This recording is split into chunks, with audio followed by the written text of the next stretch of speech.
ہمارے چینل مفتی معظم علی قادری کو ضرور سبسکرائب کریں اور نئی اپڈیٹس کے لیے بیل کے بٹن کو دبائیں۔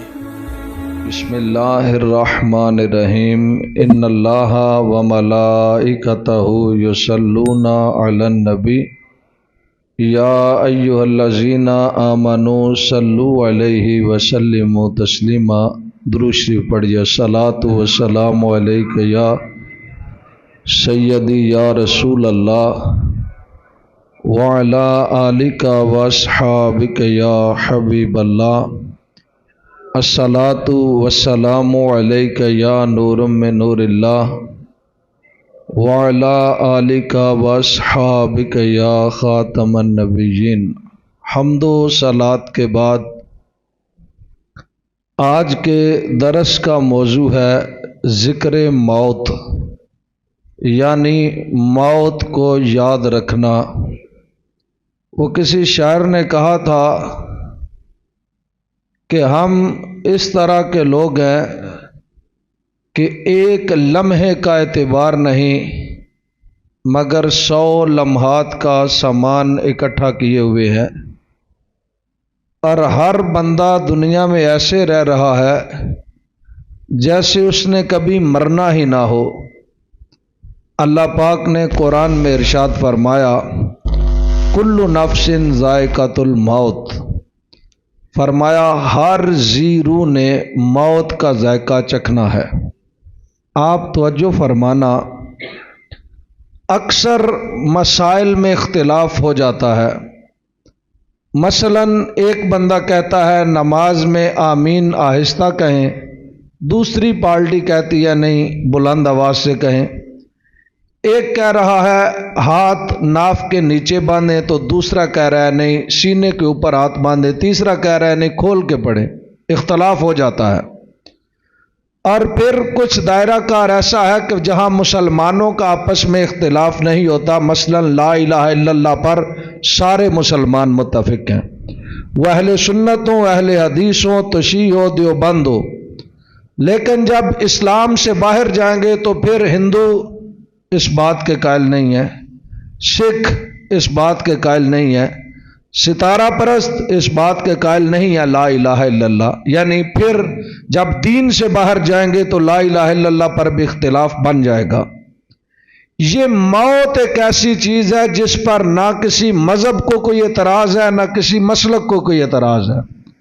وہ مسلمان ہو یا کافر، وہ ہندو ہو یا سکھ، وہ یہودی ہو یا عیسائی، ہر ایک مذہب کہتا ہے آخر ایک نہ ایک دن مرنا ہی ہے اور ایک نہ ایک دن موت آ کر ہی رہنی ہے۔ میں ایک انتہائی اہم بات کی طرف آپ کی توجہ مبذول کروانا چاہتا ہوں، وہ یہ ہے کہ دنیا کیا ہے؟ دنیا آخرت کی کھیتی ہے۔ بس یہ ایک جملہ سمجھ لیں تو میں سمجھتا ہوں درس کا مفہوم مکمل ہو جائے۔ دنیا آخرت کی کھیتی ہے۔ اب آپ بتائیے، عقل مند انسان بیٹھے ہیں، کبھی ایسا ہوا ہے کہ کسی نے گندم بوئی ہو اور باہر چنے آ جائیں، باہر تل آ جائیں، باہر کوئی سبزی آ جائے؟ جب گندم بوئی ہے تو کاٹنی بھی گندم ہی ہے، جب چنے بوئے ہیں تو کاٹنے بھی چنے ہی ہیں۔ اگر سبزی کو زمین میں رکھا ہے تو باہر بھی سبزی ہی آئے گی۔ دنیا آخرت کی کھیتی ہے۔ یہ نہ کہیں ہم بخشے بخشوائے ہیں، جنت ہی جنت ہے، نہیں، جو کر رہے ہو بدلہ اسی کا دیا جائے گا، جو کیا ہے بدلہ اسی کا دیا جائے گا۔ ایک شاعر نے کہا تھا اوتھے عملہ نال ہونے نے نبیڑے، کسے نہیں تیری ذات پوچھنی۔ وہاں یہی پوچھا جانا ہے کہ کر کے کیا آیا ہے دنیا میں۔ تو میرا بھائی کوئی بھی کام ہے نا، غلط کام جس کا آخرت میں نقصان ہے، اس میں دنیا میں لذت ضرور ہے، لیکن وہ لذت چند لمحات کی لذت ہے، اس کا حساب ہمارے ذمہ باقی رہ جاتا ہے، اور وہ ہمیں کل بروز قیامت حساب دینا ہی ہوگا۔ لہٰذا اس چند منٹ کی لذت کو چھوڑیں اور اصل اپنے اللہ اور اس کے رسول کو راضی کریں۔ ہمیشہ ایسی مجلس ایسی محفل کا حصہ نہ بنے جہاں کھڑے ہو کر گناہ کیے جا رہے ہوں۔ مثال کے طور پر ان میں سے سب سے خطرناک جگہ ہوتی ہے بازار۔ بازاروں کے اندر جو لوگ کھڑے ہوتے ہیں نا، ان کے ساتھ تو کبھی بھی کھڑے نہ ہوں۔ اس کی وجہ یہ ہے کہ آقا علیہ الصلوۃ والسلام سے پوچھا گیا، اللہ کے رسول، اللہ کو دنیا پر سب سے ناپسندیدہ جگہ کون سی ہے؟ تو آقا علیہ الصلوۃ والسلام فرمایا، بازار اللہ کے سب سے ناپسندیدہ جگہ ہے۔ اور اللہ کا قرآن کہتا ہے قیامت کے دن ایک طبقہ ہوگا، ان سے پوچھا جائے گا کہ تم یہاں دوزخ میں کس طرح آئے؟ تو وہ کہیں گے کننا نخوض مع الخائضین، ہم بے حیا لوگوں کے ساتھ کھڑے رہتے تھے اور بے حیائی کی گفتگو ہی کرتے رہتے تھے۔ اور یہاں بے حیائی سے مراد گناہ کی گفتگو ہے کہ گناہ گاروں کے ساتھ کھڑے ہوتے تھے جہاں گناہ ہو رہے ہوتے تھے اور ہم بھی ساتھ شریک ہو جایا کرتے۔ تو اب بدلہ قرآن کہتا ہے کیا مل رہا ہے انہیں؟ بدلے میں وہ دوزخ میں جا رہے ہیں۔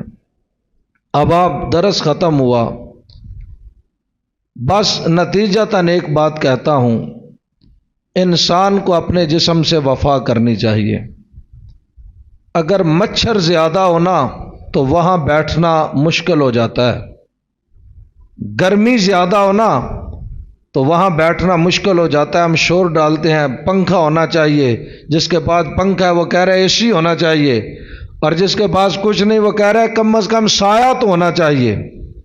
اب جب یہ معمولی سی گرمی برداشت نہیں کر سکتے تو دوزخ کی گرمی کس طرح برداشت کریں گے؟ یہاں ہم ایک مچھر کسی کمرے میں زیادہ ہو تو وہاں رات نہیں گزار سکتے، تو وہ قبر اندھیری کوٹھڑی میں جہاں بچھو ہی بچھو ہوں گے ناجائز کام کرنے کی وجہ سے، اب بتائیے وہاں گزارا کس طرح کریں گے؟ کم از کم انسان کو اپنے جسم سے وفا کرنی چاہیے۔ بھائی نہیں کر سکا وفا کسی کے ساتھ، ویسے تو ہر ایک سے ہی وفا کرنی چاہیے، بے وفائی تو کرنی ہی نہیں چاہیے، لیکن کم از کم اپنے آپ سے تو وفا کرو۔ ایسے عمل خود تو نہ کرو کہ اس جسم کو دوزخ کی طرف لے جاؤ۔ میری یہ بات ذہن میں رکھنا، جب بھی کسی غلط کام کا حصہ بنو تو ساتھ یہ ذہن میں رکھو یہ قبر میں تنگ ضرور کرے گا۔ میں یہ جو کام کر رہا ہوں کل میدان معاشر اس کی شرمندگی ضرور اٹھانی پڑے گی۔ یہ چند منٹ کی لذت ہے، گانا لگا لیا سنتے رہے لیکن اس کا حساب باقی رہ گیا ہے۔ یہ چند منٹ کی لذت ہے، فلم لگا لی دیکھتے رہے۔ یہ چند منٹ کی لذت ہے، سوشل میڈیا پہ کوئی ایپ کھولی اس میں گن دیکھتے رہے اور دیکھنے کے بعد بند کر دیا۔ یہ چند منٹ کی لذت قبر میں بہت زیادہ تنگ کرے گی۔ یاد رکھنا، کوئی بھی آپ عمل ایسا کریں تو عمل وہ کریں جو کل بروز قیامت آپ کو فائدہ دے۔ اور یہ بھی بات نوٹ کر لیں، یہ غلط بات ہے کہ گانے سننے میں مزہ ہے، یہ غلط بات ہے کہ فلم دیکھنے میں مزہ ہے، بس یہ ہمارے اندر کی گندگی ہے۔ جب اللہ کے ذکر سے یہ گندگی دور ہو جائے تو پھر لطف آتا ہی صرف درود و سلام پڑھنے میں ہے، پھر لطف آتا ہی صرف اللہ اور اس کے رسول کی بات کرنے یا سننے میں ہے۔ اور جب تک یہ اندر غلاظت کا پلندہ ہے تب تک انسان نیکی سے دور اور گناہوں کی طرف ہی مبذول رہتا ہے۔ اللہ پاک ہمیں اپنی موت یاد رکھنے اور آخرت کی تیاری کرنے کی توفیق عطا فرمائے۔